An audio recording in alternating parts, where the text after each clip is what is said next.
one of those jobs I just kept putting off, but I've had to sit down and do it.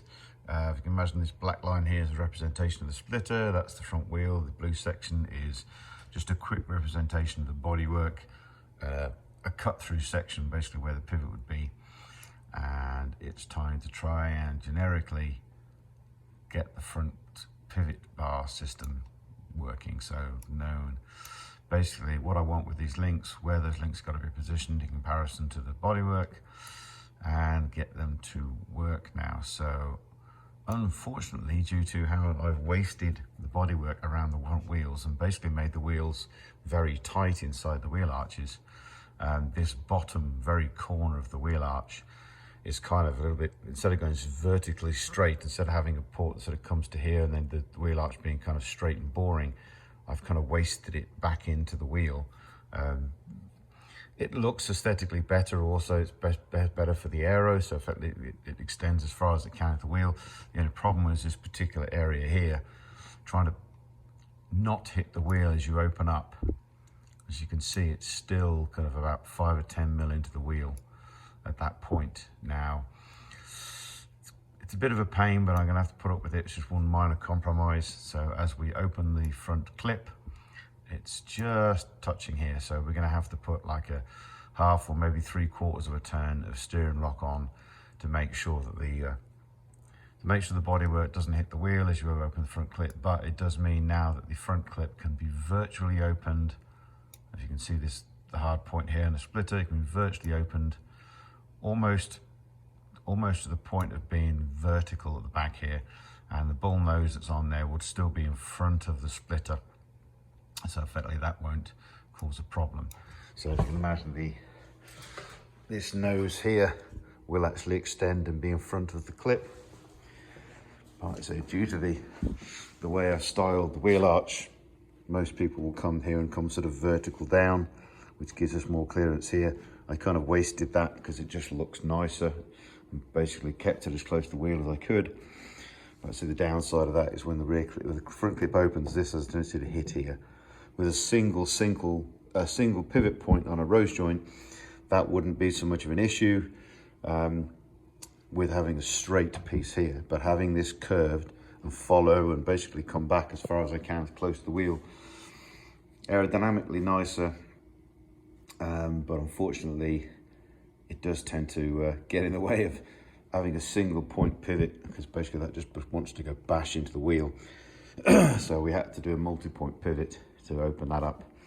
Rear's not a problem. This opens up pretty good. Didn't initially think about a system that would push forward and then pivot, but that causes problems then with the bodywork hitting here. So realistically, a multi-pivoting point to bring the bonnet forward is the solution. So solution that is, it just means I spent like 3 hours on the computer this morning trying to simulate it.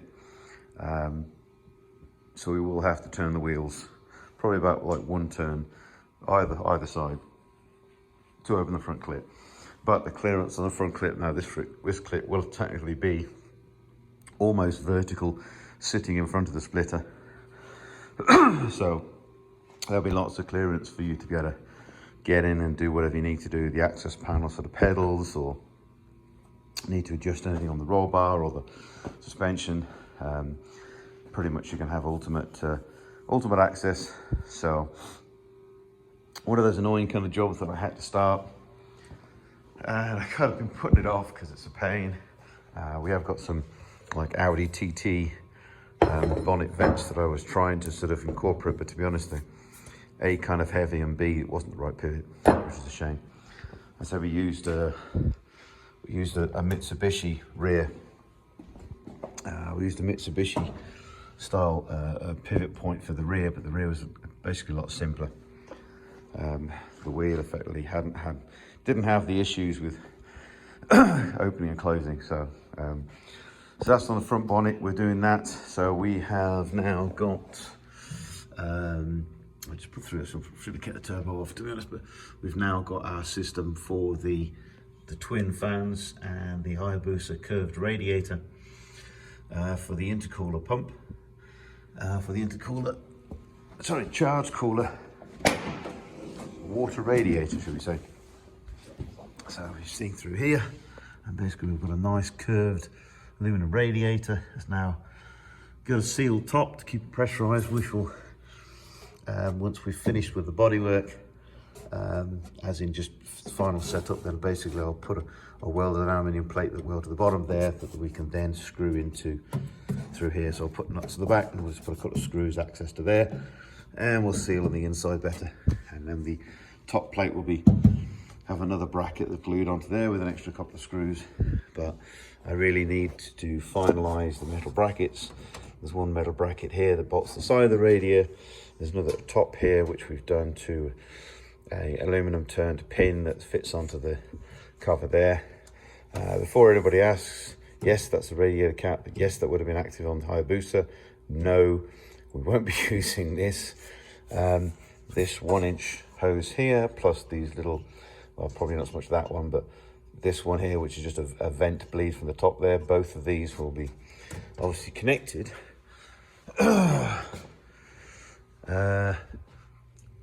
to our expansion tank here. So that actually is a proper radiator cap there. So basically the water from those will come up to here. So the rad caps on the radiator at the bottom really isn't going to be used. It's just, I could easily just put a pressurized blank in there. The rad cap's actually under that nice machined aluminum there. So there shouldn't be too much expansion there, because that water shouldn't really get anywhere near as hot as obviously what's coming through the engine. But that's the expansion vessel, so that cap is immaterial and you're really never going to need to get to it, so don't worry about access to that. But, but yeah, so happy with that. My thin gauge 60 thou aluminium welding is improving, shall we say, which is good. So actually got some nice technique and I was quite happy with that. So that's also a top seal plate. And eventually we'll put like an aluminum channel down here, and then we'll be able to bolt this up to the aluminum channel. But until I'm that happy with all the body pre-fit, which I won't do the final pre-fit, I won't do the final body fit until the chassis is powder coated and everything's bolted on. Once I've done the final fitment of how this is in and out, then only then will I do the attachments for the radiator on this side of the body, and then obviously for the AC condenser that's in here, and make that top plate. I'll do all that afterwards, but I needed to make the welded tabs to the chassis for the radiator, obviously for the AC. They're now kind of done. All the other fixings will basically be to the splitter and to the bodywork, and I'll do them at a later date. Do them once the car's actually being assembled properly. So that's good on that. I'll just throw that off for a minute. That's not supposed to be there. Obviously we have now our plate that's going to be eventually bonded to the bodywork. We do have now a different style wing. Yes, I've just thrown it on the load, just a couple of pieces of wood, but ignore that. So we now have a higher profile in the middle, which should be more sympathetic to the rear clip that's on the car. So it doesn't really suit the Lotus, unfortunately, but it's curved. It's no longer straight. It is more of a modern day kind of shape to it. It is based off of another wing, which has roughly was it about a 14-degree angle of attack. It will produce 1,000 pounds of downforce at 160 miles an hour. So we can probably get close to maybe 350, 400 kilos of downforce from that wing, even with the, because obviously that figure will be in free air, which the car obviously is not in free air. Either way around, it's a good 350, 400 kilos of downforce at 160, which is quite a bit. Now I can dial that back so that it doesn't produce that. We can get about 500 pounds of downforce with an almost, that's about a 2-degree angle of attack according to the spec. So we'll do that initially, see how the aero balance is front to the rear, and then we can always dial more wing on the back.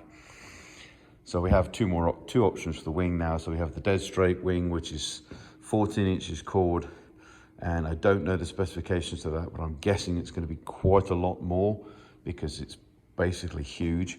It's a proper Group C wing, or we can have this more stylish wing, which still will produce probably way more downforce than we actually need.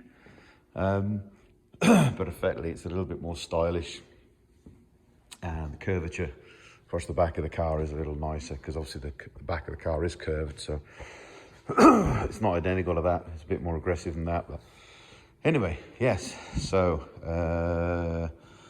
next job today, once we've gone ahead with that, we'll start ordering some billet material for start producing the pivot hinge. Is to, now we know the position and the size we have for our oil tank, it's now time to make the oil tank. So oil tank being the last kind of big piece to make, and we'll probably still have to do some ties from the tank up to the chassis, just to take some of the weight off the body, but otherwise the whole of the oil tank would be probably resting off the body, which I don't particularly want. So that there, we have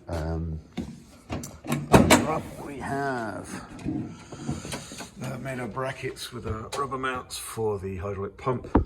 Similar here, we've made brackets with rubber mounts for the water pump. We can't really finalize those until I've took the body off, and then basically I'm going to make the brackets that attach to the chassis.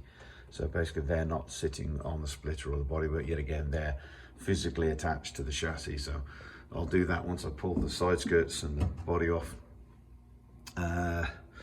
Yes, I bought a little blingy handbrake cover, because, you know, why wouldn't you? I don't think it's made by Momo though. Yes, it wouldn't have been Momo at the price I paid for it. And then we'll do a leather gaiter, sort of try and cover up all of the gubbins that's behind it. But yeah, it's a nice little cover. Having trouble with my printer again, which is a bit of a pain, so I'm now waiting for a tech to come around and give me, or actually more of an expert to come around and give me a hand. So once I've recalibrated the extruder and got that going better, then I can carry on printing some parts in there. We're going to try and print them in ABS to give them a little bit more strength. So we've got the dash in here, so you can see basically how close everything is. There isn't much spare real estate, to say the least. We look inside here now, you can pretty much see we have made the new billet back plate for the dash, which has lifted the dashboard up 15 millimeters. Now we've got this open section steering wheel. I didn't have to pull the dash further, plus this, if you can imagine here, this section here is a little bit thicker than the other one, my old Momo race wheel. So basically it was getting hard to see the gear change lights. So we've basically made a complete new billet back piece, and we've lifted the whole dash up 15 mil. And I've actually put a little bit more spacers. You can see because they're unpolished. I've actually built some spacers there and bought the actual indicator switches about another 8 or 9 millimeters closer to the wheel, because this thicker piece here, which we obviously installed to put the wireless system in for the steering wheel, unfortunately meant we spaced the steering wheel a little bit closer to the driver and further away, and I wasn't happy with the distance to get to the indicators, so we've made new plates. So I've got some polishing to do on there, but I'm pretty happy with the position now. So you can see roughly now the position of where basically all of the switches are. These are just below the heater controls, just below the vents. So it's about as busy as it's going to get in there now. Light controls will be on the side here, as will anything else that is custom. I think it's really only the Volkswagen light switch that's going to be by the side, and they'll be automatic lights, so you can stick them in auto. So majority of the time there's a light sensor that'll be on the dash that basically will put the lights on automatically. The only reason you really need to lead over to the light switch will be to either manually engage the front or rear fog lamps, which are on the same switch. They don't come on automatically, only just the lights do. But yeah, we're getting round to fuel pumps to mount next, or one of the jobs to mount next. I've ordered an expansion vessel. Sorry, I've ordered a circular 3-inch round pot, should we say, at the moment, which is going to be our swirl pot there. I've actually had an extended one, not made, but I found one that's a little longer than that I thought of before, but actually makes the entry to the pot. I can enter the two hoses from the radiator, from the from the front of the motor a lot lower, which tidies up and gets them out of the way. So that's worked out, but it's tall enough now that I can still put the steam ports from the motor and any other returns that I want to put high in the pot, just to get rid of that air. And then obviously the very top of that will end up to an expansion vessel, which I'm probably going to have to mount up here on a rail or somewhere, but haven't got an exact position of that. But that can be put lower because I've got the vent point at the top. So yes, lots of little bits started. One more job out the way was in that damn pivot pin, which has been dragging my heels a little bit on that one, because I knew it was going to be, you know, probably a morning on the computer trying to figure that one out. It's only been about 3 hours, so it hasn't been as bad as I thought it was. So I can order some material for that, and I'm going to start the oil tank this afternoon, so that's good. A little bit more progress in a few places, but finally knocking out all the bits of brackets and whatever else, and then once I've done the oil tank, then we'll finalize the radiator mount. So I've got the rubber mounts, the radiator, and then the shroud, how to fix the plastic shroud that's on the radiator and basically make that a permanent fixture onto the rad. So still got lots of aluminium welding to do, so perhaps I'll get really good at it by the time I'm finished. Anyway, that's the progress report on my car. Oops, covered my hand up. And it's the Brazilian Grand Prix later. Actually, it's probably on now, so I'll watch it while I'm having my dinner. Okay, I'll speak to you all soon.